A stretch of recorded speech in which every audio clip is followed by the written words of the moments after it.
In this video I'm going to cover 3 lessons, somewhat hard learned lessons, which have undoubtedly helped my landscape photography.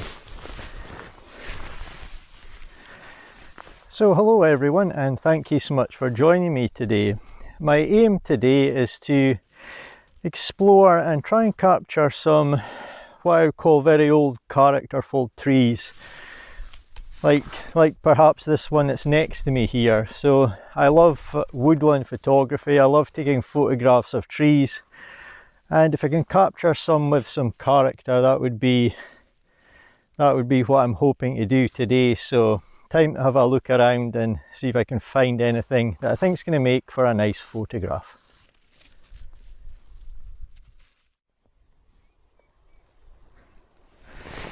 So I've got this one set up. I've got my composition framed and I think it looks really good.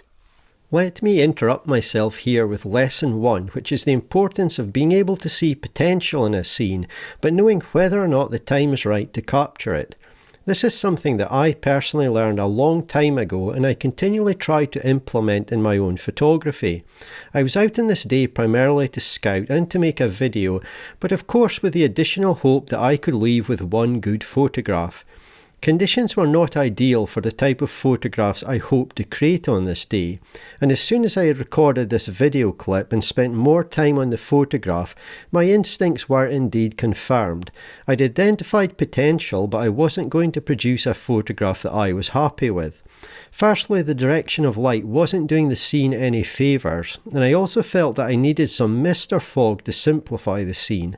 With this in mind, I returned on a future date, on a day where there was a chance of fog. And fog there was, but unfortunately it was not thick near enough to this spot for my landscape composition to work. However, my previous scouting proved worthwhile, and a vertical composition that I had previously visualised worked well. So here is the photograph from that foggy day.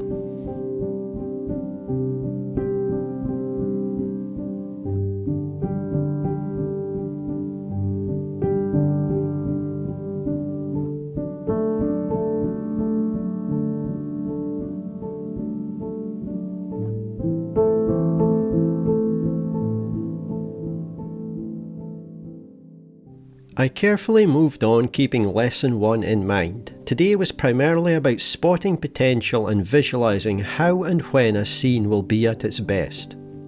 Eventually I found another promising scene and it was time to find where I needed to position myself to create a photograph. Similar to the first scene, I quickly knew I could not capture this tree at its best today. You will hear me discuss the high dynamic range of this scene, and for my own preferences that isn't what I wanted. So again, a return visit in more muted conditions was on my mind, and I will show the result of that visit shortly. So I've moved back and I've got set up for this composition, and it's another one in which the dynamic range is going to be quite large, primarily due to some bright patches high in the sky just above the tree, and it's a nice formation of clouds, but the top of the image is slightly brighter, so I'll need to control that by getting the correct exposure for that part of the image. But how I see this shot is that I'm very much taking a portrait of a tree. It's the tree that stands out to me. The background is important, but just in a complementary manner. It's not a key part of the image. All my attention, or where I want the viewer's attention to be, is on this tree. And it's just got a lovely structure to it that just winds up gently. Branches come out at both sides, primarily to the right. And the top is nice and subtle, just with some delicate branches coming out. So an extremely old tree. It looks dead, but yeah, something that I definitely want to photograph. So the camera is in portrait orientation, and I'm going to shoot this one with quite a shallow depth of field. As I say, I feel very much like I'm taking a portrait of a tree, and I want it to stand out against the background. So my initial thoughts are that I don't want the background to be really sharp. I want the emphasis to be on the tree.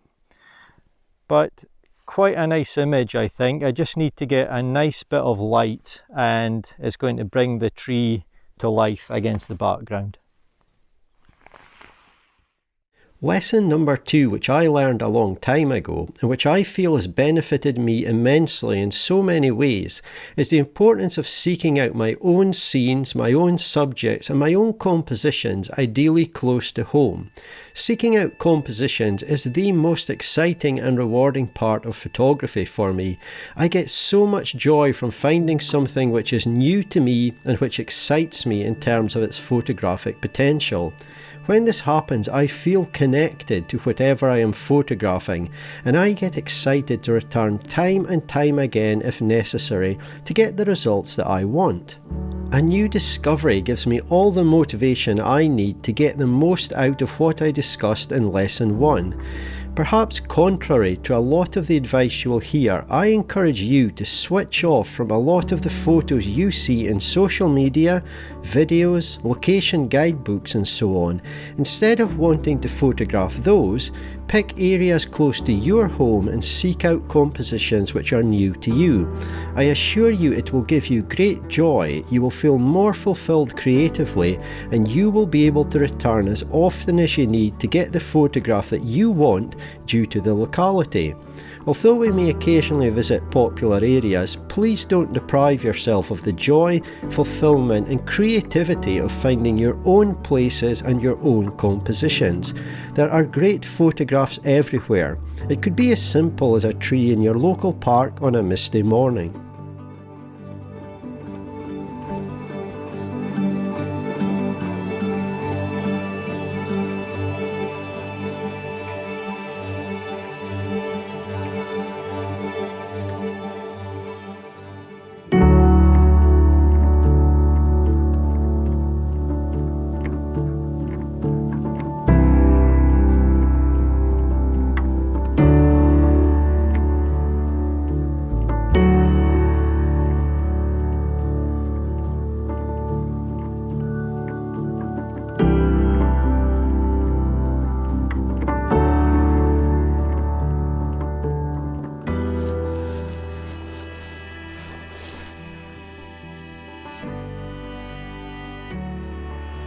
I think I'm certainly looking at character in this tree here. This branch is very much alive. It's growing out of a tree just in front of me. And yeah, what can I say? I'm a bit taken back by this one. There's just so much going on. And it's certainly showing a lot of character. Some of the branches have been stripped of their bark, like some of the ones just in front of me here. Other ones higher up still have got a lot of their bark on, so perhaps something's been eating away at this to remove the bark in the lower down sections. But lots of character, and I definitely want to take a photograph here. What I need to figure out is how I set up an effective composition, of course. But yeah, it looks really nice, so I'm going to have a look at this one. I'll potentially go for something a bit wider than what you'll be seeing in the video camera at the moment, and try and do a good job of capturing some of the character of this tree and perhaps some of its surroundings as well. So there's definitely a lot going on here. We've got 3 primary trees. Part of what you can see to my left is coming from 2 of those trees. There's another one growing out to the right, and we've got various dead branches and so on. So yeah, there's a lot going on here, lots of story and a lot of character in these trees. So definitely an image I want to capture, and I've got my camera positioned in what I feel is the best position to make sense of this scene, because as I say, it's quite chaotic, this part. And there's 2 potential compositions. I really like the background. So we've got this hill and there's a number of Scots pines on it, and I think there's a story going on here. A story which has happened over the years, and I almost feel like those trees up in the hill are watching over this part of the woodland here. So that's the impression I get in my mind. So I quite want to include that. However, it's going to be a very challenging image to post-process, I think, if I do that. The wind is beginning to pick up and it's howling through the woodland, and there's lots of movements. There's going to be movement between exposures, and the sky in parts is quite bright.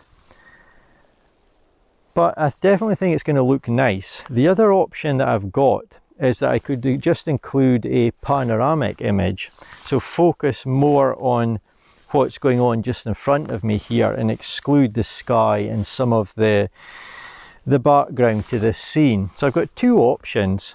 I'm going to wait until I see them both in post-production, and whatever appeals most to my eye is the final image that I'll go with in terms of what I want to capture here. But yeah, just a beautiful scene, lots of character, lots of stories, and just amazing to think what these trees have seen over the years.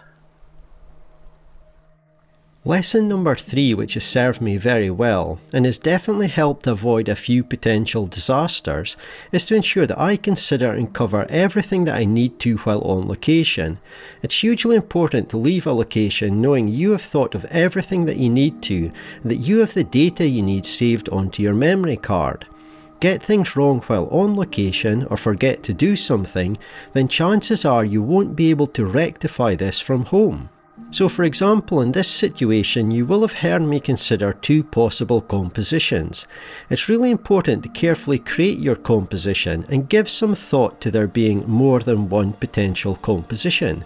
If you don't, you may look at a photograph when home and see another potential shot which you didn't notice while on location, or you may simply wish you'd moved a little bit and altered your camera position slightly.